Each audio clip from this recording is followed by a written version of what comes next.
Assalamualaikum warahmatullahi wabarakatuh. Selamat siang para masyarakat Indramayu. Kali ini kita akan berbincang dengan salah satu pengelola objek wisata yang ada di Kabupaten Indramayu.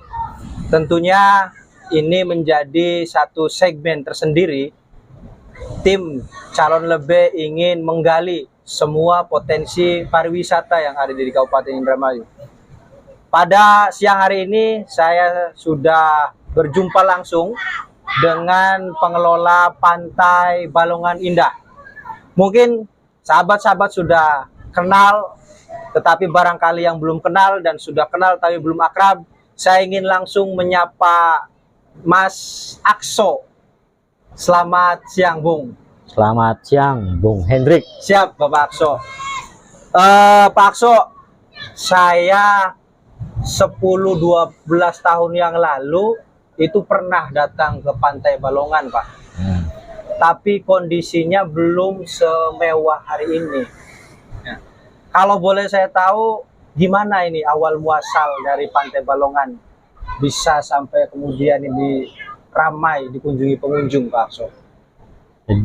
Jadi terima kasih atas pertanyaan dari Bung Hendrik tadi, bahwa histori dari terbangunnya atau terbentuknya Pantai Balongan Indah, emang dulunya namanya bukan Pantai Balongan Indah atau Pantai Bali 2. Dulu kita punya nama Paguyuban RW 02 Pantai Balongan. Itu berdiri dari tahun 2006. Nah, karena sejarahnya 2006 itu kita mendirikan wisata, dalam perjalanannya wisata ini terdampak abrasi yang begitu kenceng, sehingga kelangsungan objek wisata ini tidak akan bertahan dengan lama karena tadi abrasi yang begitu kencang. Jadi kita berinisiatif dan berinisiasi untuk menuntut terhadap pihak Pertamina untuk membangun breakwater. Karena kenapa kita nuntut ke Pertamina? Karena ini adalah tanggung jawab Pertamina. Karena yang membuat tatanan alam ini kurang baik terhadap masyarakat lokal Balongan ini karena disebabkan dari pembangunan Pertamina yang begitu masif, yang begitu besar, yang begitu masif, sehingga ini berdampak langsung terhadap ekosistem yang ada di wilayah Pantai Balongan Indah.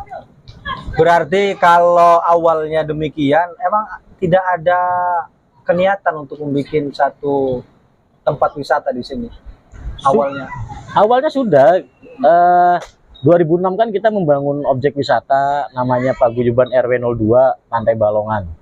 Lah, sembari itu kita melihat bahwa kondisi alam yang semakin tambah hari tambah bulan semakin rusak, sehingga kita harus bertahan nih. Kalau begini objek wisata harus berjalan, harus bertahan, dan harus ada pengembangan.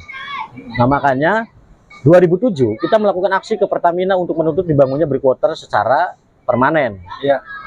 Dan di belakang kita ini, di depan kita ini adalah breakwater yang hasil dari demonstrasi masyarakat. Tapi ini dari Pertamina langsung? Ya, dari Pertamina. Nah, dari Pertamina dengan mengeluarkan anggaran sekian M, yang eksekusinya adalah dilakukan oleh vendor-vendor pemerintah daerah pada waktu itu, dibangun pada tahun 2010 pembangunan breakwater. Nah, akhirnya tanah Balongan yang dulu hilang, yang dulu terkikis abrasi, akhirnya sedimentasi tanah itu muncul kembali. Sehingga kita untuk mudah melakukan pengembangan objek wisata Paguyuban RW 02 pada waktu itu. Berarti objek Pantai Wisata Balongan Indah ini murni dibangun atas dasar inisiatif masyarakat? Ya, sekelompok masyarakat. Bukan dari pemerintah daerah? Bukan. Tapi Mas Akso kan begini, untuk membangun satu pariwisata alam ya, apalagi kita di pinggir pantai, ini kan membutuhkan biaya yang sangat besar, Mas. Apalagi kita berdekatan dengan satu kawasan industri yang namanya Pertamina. Ini apa kendala yang dihadapi, Mas Akso? Jadi yang penting kan kita ada kemauan bahwa ketika di tempat kita ada potensi untuk dibangunnya wisata, Yang penting ada kemauan dulu. Kalau kita sudah mau, masalah budgeting untuk pembangunan, masalah untuk perawatan, itu semuanya kalah ketika kita sudah mau. Iya. Kalau kita sudah mau dengan alat apa adanya saja, kalau mau kita bangun seperti joglo dan yang lainnya, kita dulu itu joglonya tidak seperti ini. Iya. Dulu ini joglonya kita pakai dari ilalang, kita mencari di lahan-lahan yang tidak terawat oleh masyarakat atau oleh yang punya, kita ambilin tuh ilalang-ilalangnya, kita bikin joglo-joglo. Dan kita cari bambu-bambu yang emang tidak dipakai oleh warga, kita cari. Itu intinya kita membangun teman-teman kreatif lah di sana. Nah, dari situlah sehingga ketika pengunjung itu merasa panas, ketika kita sudah ada joglo, akhirnya tidak merasa panas lagi. Tapi tidak ada konsultan luar, asli Tidak kreativitas ada, masyarakat asli, sini. asli masyarakat kita sendiri. Artinya Pak Akso, untuk menciptakan satu ekosistem wisata yang lumayan bisa menjadi salah satu destinasi ini kan, biasanya para pengelola pariwisata itu kan menghadirkan satu konsultan dari luar untuk menata satu objek wisata tertentu. Terima kasih Sebelum nih. kita lanjut, biar lebih semangat. Ini ada esnya. Kang. Cukup. Nah, ini lebih suasananya lebih mengena, sahabat-sahabat. Kita minum dulu. Minum dulu guys.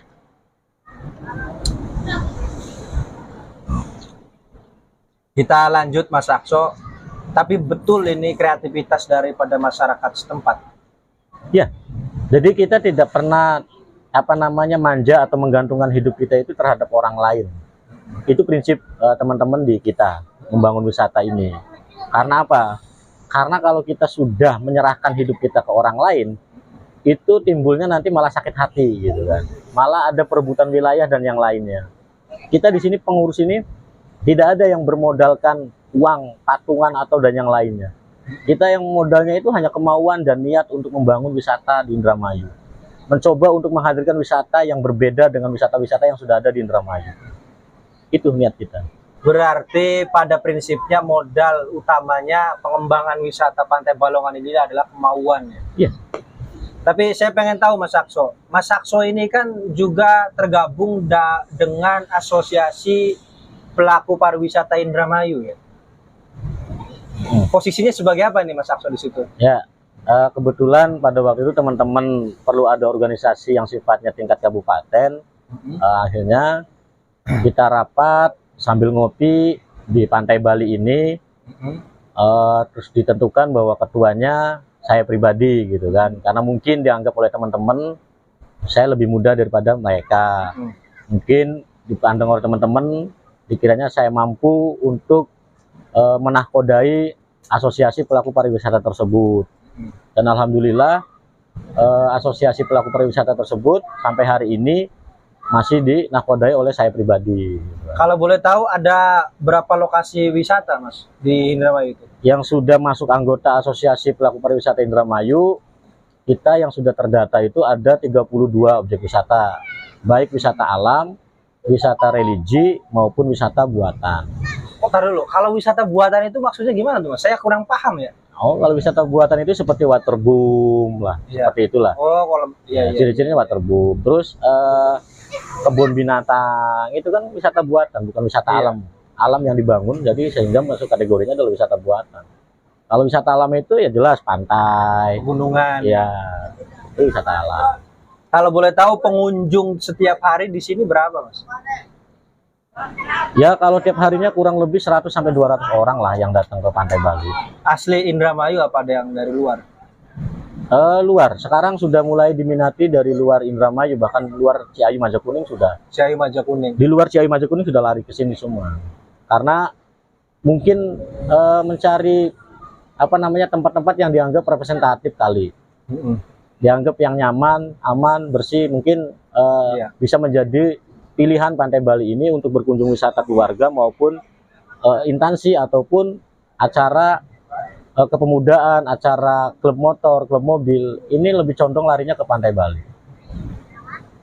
Berarti secara tidak langsung banyak para wisatawan di luar Indramayu yang sudah melirik ya dari Pantai Balongan. Iya. Itu kalau boleh tahu promosinya menggunakan apa itu, Mas? Ya kalau promosi sih kita nggak menggunakan dengan apa namanya yang sudah ada Diskominfo atau apalah. Saya lebih condong ke medsos. Medsos itu kita gunakan baik TikToknya maupun Facebooknya, Instagramnya, semualah. Itu kita gunakan karena kita punya fasilitas secara publish, kita gunakan secara maksimal untuk pengembangan atau untuk promosi wisata Pantai Bali. Berarti tidak ada apa namanya ruang untuk mempublik atau mensosialisasikan terhadap pengunjung kecuali media sosial sampai hari ini ya. Iya. Tapi kalau boleh tahu yang namanya kenapa bisa namanya Bali itu, Mas? Iya, jadi kalau dulu kan kenapa kita rubah namanya Bali? Karena kan kalau paguyuban RW02 kan susah diingat. Iya. Nah, susah diingat. Terus yang kedua, untuk anekdotnya itu bisa lah. Iya. Kalau Bali itu kan bisa untuk anekdot. Seolah-olah bahwa masyarakat ketika mau berkunjung ke Bali, ya ke Denpasar gitu. Iya, betul. Padahal Pantai Kuta ya. ya, padahal kita di Indramayu juga ada Bali, Balongan Indah. Kenapa harus Bali? Karena nama desa kita lah Desa Balongan. Dan kenapa harus indah? Ya wisata itu harus identik dengan keindahan. Ya apalagi Mas kalau tempat pariwisata yang diambil itu kan adalah keindahannya. Kalau bahasa sekarangnya Instagramable lah. Ya Instagramable. Berarti Balongan Indah itu biar ada magnet ya secara nama. Kalau paguyuban itu kan mau berwisata kemana, ke paguyuban RW2 andai kata, itu kan nggak menjual. Ya, nggak menjual. Tapi kalau apakah nggak takut Mas tersaingi dengan Bali? Artinya secara sinonim ya Bali itu kan pasti arahnya ke sana. Ya, kita tidak ada ketakutan untuk ke sana, makanya kan saya tidak merebut posisi Bali 1.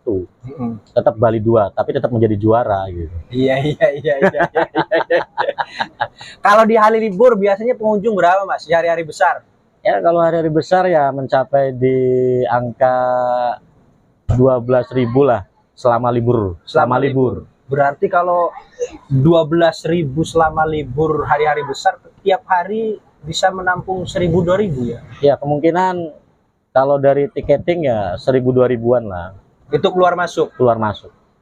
Luar biasa. Kalau boleh tahu Mas Akso, berapa tiket masuknya ke sini?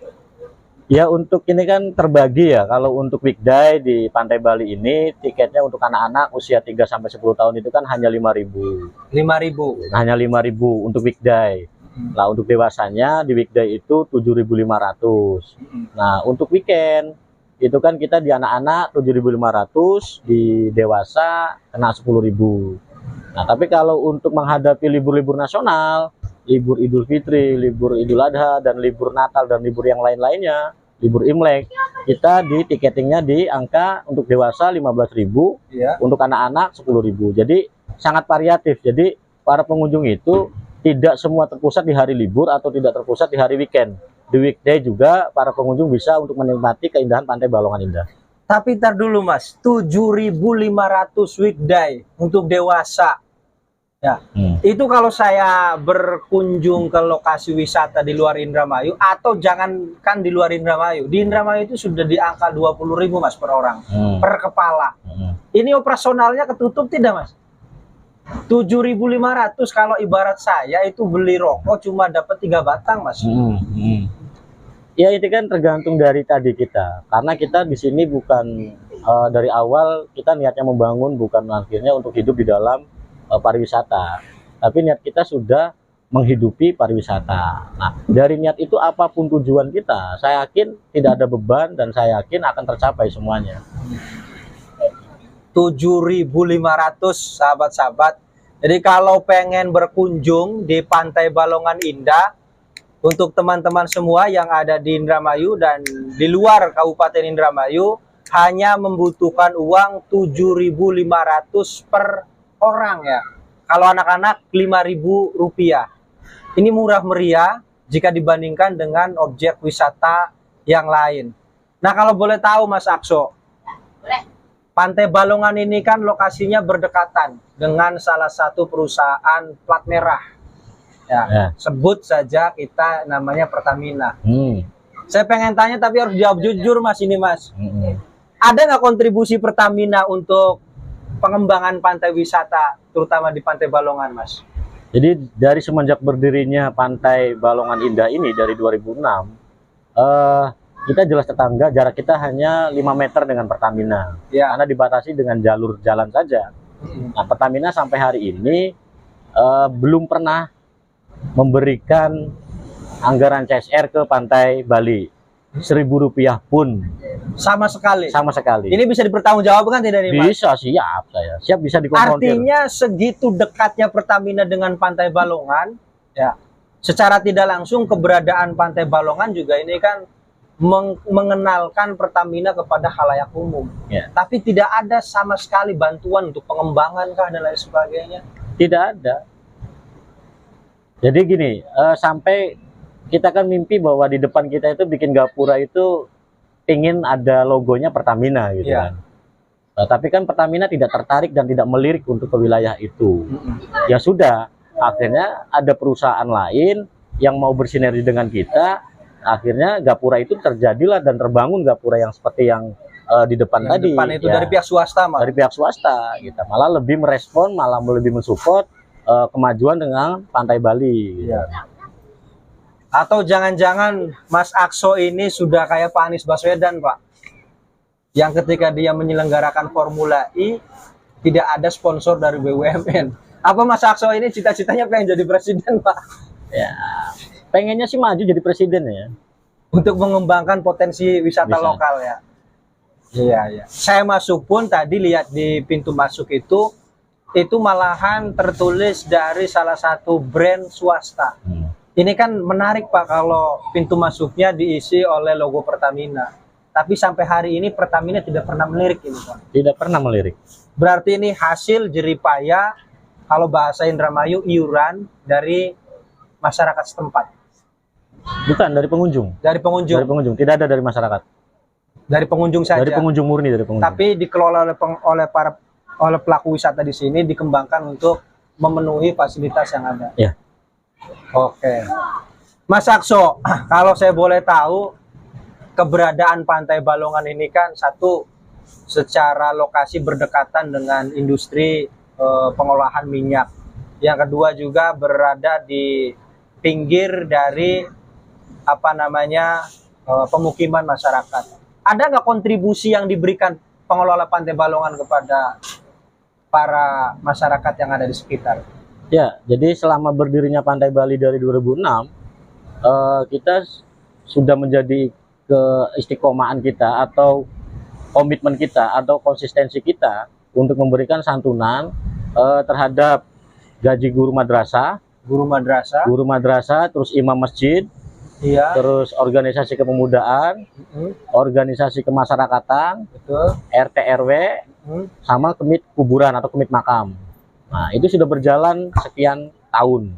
Sudah berjalan 16 tahun. Itu luar biasa, Pak. Omsetnya tidak sebesar Pertamina, tapi keberadaan Pantai Balongan bisa dirasakan oleh para guru madrasah, kemit musola, organisasi kepemudaan, dan penjaga kuburan.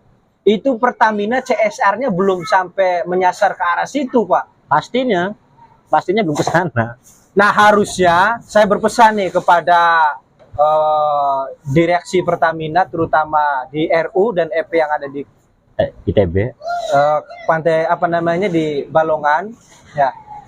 Ini harus mencontoh pengelola Pantai Balongan, karena ini bisa dikatakan CSR atau ya dibilang CSR ya, kita bukan Pertamina.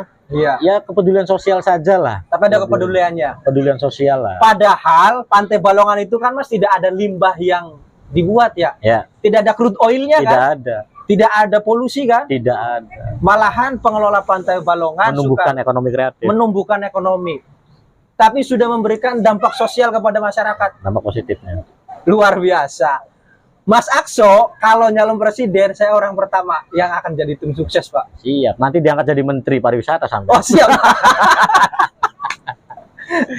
Kita lanjut, Mas Akso. Ya, mudah-mudahan perbincangan kita didengarkan oleh para direksi Pertamina. Mohon Pak Erick Thohir keberadaan di reaksi Pertamina Balongan ini untuk dievaluasi supaya kepedulian terhadap pengembangan potensi wisata lokal ini lebih diprioritaskan. Ya, kita nggak minta apa-apa kan Mas? Nggak minta gitu. Ya, Nggak dikasih ya alhamdulillah, nggak dikasih pun kita nggak marah kan? nggak marah. Ya, Karena kita bukan pengemis. iya. Kita masyarakat sini kan, kita lahir, tumbuh, berkembang di sini. Berdampingan. Ya. Oke, Mas Akso. Selanjutnya saya pengen bicara begini. Ya. Pantai Balongan ini kan kalau saya tadi lihat di pagi hari itu kan hujan, Mas. Ya. Pagi hari hujan sampai jam 12, tapi kalau saya melihat di sore hari saja, ini pengunjung masih banyak, Mas. Kalau boleh saya tahu, triknya gimana ini, Mas? Kayaknya nggak mungkin lah kalau mengandalkan kekuatan manusia saja. Ya, jadi kan kita orang kan hari ini lebih condong ke sifatnya yang instan-instan. Kalau saya ini bukan kategori orang yang senang sifatnya yang instan-instan. Yang saya hari ini ngimpi A terus langsung jadi gitu, enggak. Kalau saya lebih cenderung melakukan hal-hal itu yang sifatnya kontinu dan istiqomah, itu adalah akan memunculkan 1000 karomah dan 1000 keberkahan. Nah, dari situlah mungkin Allah juga mendengar, Allah juga mengerti, Allah juga paham bahwa selama 2 tahun ini juga kita tutup kena COVID karena ini adalah penyakit dunia, sehingga mungkin inilah hikmahnya dari apa yang diuji Allah sama kita sebagai makhluknya, sehingga kita mampu untuk bertahan dan mampu untuk berkembang, mampu untuk akhirnya berinovasi, mampu akhirnya sinergisitas itu antara ada magnet sendiri dengan para pengunjung, karena itu secara langsung digerakkan oleh Allah mungkin seperti itu. Kalau saya menggerakkan dengan media-media mana, kalau saya menggerakkan dengan sistem politik-politik yang mana, semua kan ini kan semua kita pure pasrahkan semua sama Allah kan gitu. Jadi kita tidak punya lembaga yang mampu untuk mengangkat kemajuan pariwisata terutama Bali ini. Saya semuanya pasrahkan kepada Allah Subhanahu wa taala, tapi juga selagi kita pasrah juga kita tetap berikhtiar dan juga kita tetap melakukan kepedulian terhadap masyarakat, karena kita punya program. Selain program yang tadi, kita ada program santunan terhadap anak yatim, janda dan fakir miskin. Itu 1 tahun 2 kali dan 100 orang. Nilainya per orang itu kita kasih 250.000. Itu rutinnya. Itu rutin. Iya. Per tahun 2 kali. Luar biasa. Artinya Mas Akso ini selain ikhtiar secara metodologi manusia, tapi semuanya harus digantungkan kepada Allah Subhanahu wa taala ya. Ini luar biasa loh, Mas. Ya. Kalau saya lihat tampilan Mas Akso ini seperti preman pasar, tapi kayaknya tadi apa yang disampaikan ini kayak anak santri. Dulu pernah Mas santri enggak, Mas? Ya, ikut apa ya namanya ya? Menyiapkan sandal-sandalnya Poro Yai Babakan aja lah. Luar biasa. Asli santri, Mas. Asli, Mas. Luar biasa. Mohon maaf, Mas, kalau tampilan anak santri itu biasanya pakai kopiah, tidak lepas sarung. Kalau boleh tahu dulu di mana babakannya, Mas? Di Pondok Pesantren Mualimin. Pesantren Mualimin, pengasuhnya siapa? Kiai Haji Jamjami Amin. Subhanallah. Kayak saya kenal, Mas, kalau Kang Jamjami. Itu kiai yang karismatik dan luar biasa. Luar biasa, sahabat-sahabat. Jadi ini pesan penting dari pengelola Pantai Balongan, Mas Akso. Kita jangan terlalu berharap menggantungkan diri kepada manusia, tapi gantungkanlah semua hajat dan kebutuhan kita kepada Allah Subhanahu wa taala. Karena mungkin manusia itu hanya ketika ada kepentingannya mungkin bisa, tapi ketika tidak ada kepentingannya itu bisa disingkirkan, begitu Mas, kurang lebih. Tapi ketika bergantung kepada Allah, maka tidak ada sesuatu yang mustahil di hadapan Allah. Mas Akso, sebelum kita akhiri, Mas Akso ini sebagai pengelola, ketua, ada berapa pengurus ini, Mas, di Pantai Balongan? Ya, kita pengurus dan anggota ini semuanya ada 40 orang. Ya. Pedagang ada 43 orang. Belum tim kreatif ada 5 orang. Ya kurang lebih kita ini ada 100 orang, berarti kan 100 kakak 100 yang kakak. ya yang terlibat langsung di Pantai Balongan Indah. Artinya keberadaan Pantai Balongan ini menjadi tulang punggung penghidupan untuk 100 kepala keluarga. Luar biasa. Awalnya Pantai Balongan ini kalau saya 10 tahun yang lalu masih sepi pengunjung, Mas. Ya. Tapi sekarang sudah luar biasa, ini pengunjungnya sudah lumayan ramai. Dan ini menjadi mata pencaharian dari 100 kepala rumah tangga. 1,5 tahun, Mas, kita dihadapkan dengan COVID-19. Gimana itu bisa bertahan? Ya gimana lagi kita mau melawan nanti, bahwa ini adalah semua kita merasakan, ya sudahlah, kita pasrahkan. Saya yakin bahwa musibah atau wabah ini pasti akan berakhir.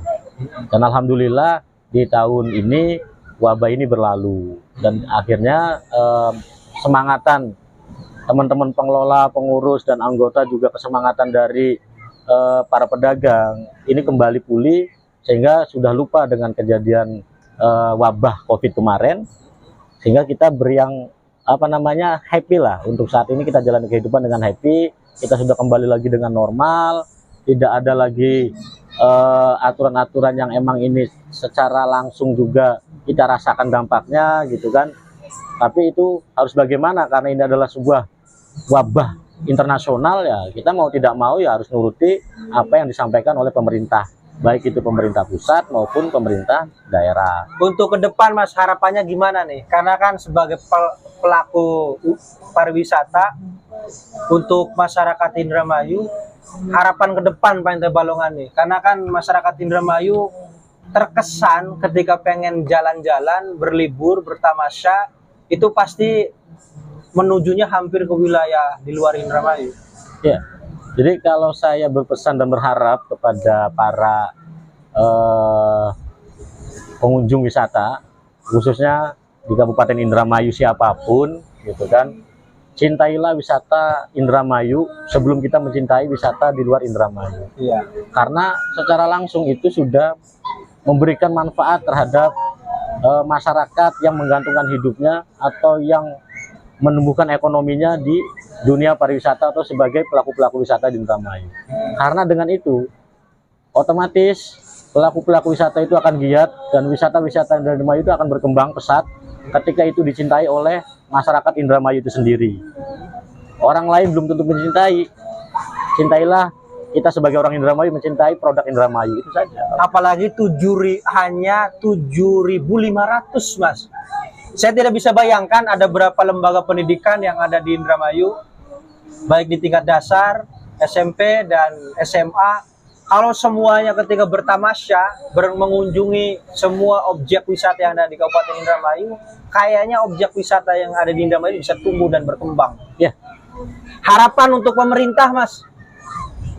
Ya, kalau harapan untuk pemerintah Kabupaten Indramayu, ya objek-objek wisata yang ada di wilayah Indramayu ini, baik yang sudah diakui oleh pemerintah daerah maupun yang masih ada potensi maupun yang belum diakui oleh pemerintah daerah, harapannya adalah ini dibina, dibimbing, diarahkan, dan dibangun tempat-tempat wisatanya yang instagramable, seumpama yang itu milenial banget, menyesuaikan dengan kondisi hari ini.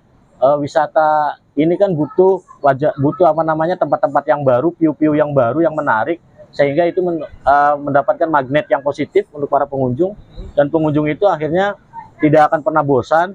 Pengunjung itu akhirnya akan kembali lagi ke sini dengan tetap menerapkan sabta pesona tadi, bahwa kalau wisata tidak punya sabta pesona, saya yakin pengunjung itu akan pergi dan hengkang, baik itu lokal maupun di luar Indramayu itu sendiri.